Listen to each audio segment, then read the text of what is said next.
What we've witnessed recently in Seattle is not just a clash of ideologies. It's a spiritual collision. It's light and darkness colliding in real time. And while many try to reduce it to politics and public safety, we as the church have to see it for what it truly is, a moment of spiritual revealing. The shaking isn't random. This isn't just politics or culture. This chaos isn't meaningless. This is the Spirit pulling back the curtain on the times we're living in, exposing foundations, testing motives, and calling the church to attention. We're not just watching history unfold. We're living in a divine moment of clarity. The question isn't what's going on in the world. The question is, what is God trying to show his church? It's a season where deception gets exposed, compromise is confronted, the gray becomes white and black again, and the church is invited to wake up, rise up, and speak up. In Seattle and cities like it, this means recognizing that we're not just dealing with angry crowds or broken systems. We're dealing with spiritual strongholds, principalities, and a culture that has lost its way. And instead of reacting in the flesh, the church must respond in the Spirit with discernment, courage, and clarity.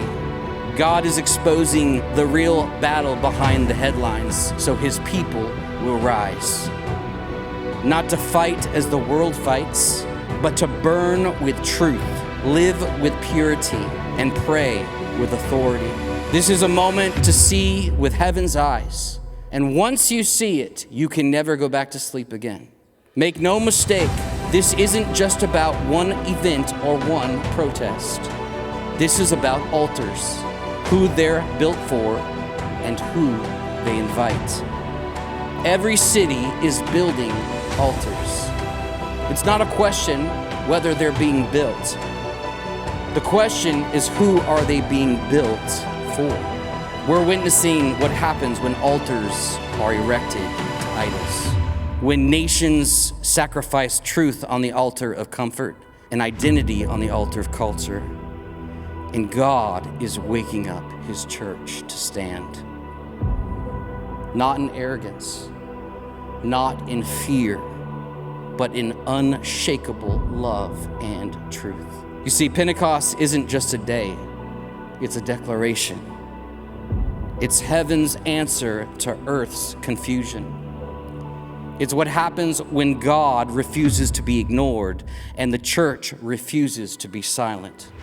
And in this hour, I believe God is asking his church, will you carry my fire even when it makes you a target? Will you carry my truth even when the world labels it hate? Will you carry my love even when it's misunderstood and mocked? Pentecost was never meant to make us popular, church. It was meant to make us powerful. And it's time for the church to stop trying to be culturally accepted and start being spiritually effective. We are not here to mirror this culture. We are here to model the kingdom. So here's what I say to the churches in this region that are not bowing down to compromise, to culture, or to counterfeit love. Stay planted, stay burning, stay bold, do not retreat, do not apologize for what is holy, do not be intimidated by spiritual opposition dressed up as social outrage. Heaven sees you, hell fears you, and history will remember you as those who didn't flinch when the fire got hot. So let the world mock, let the demons rage.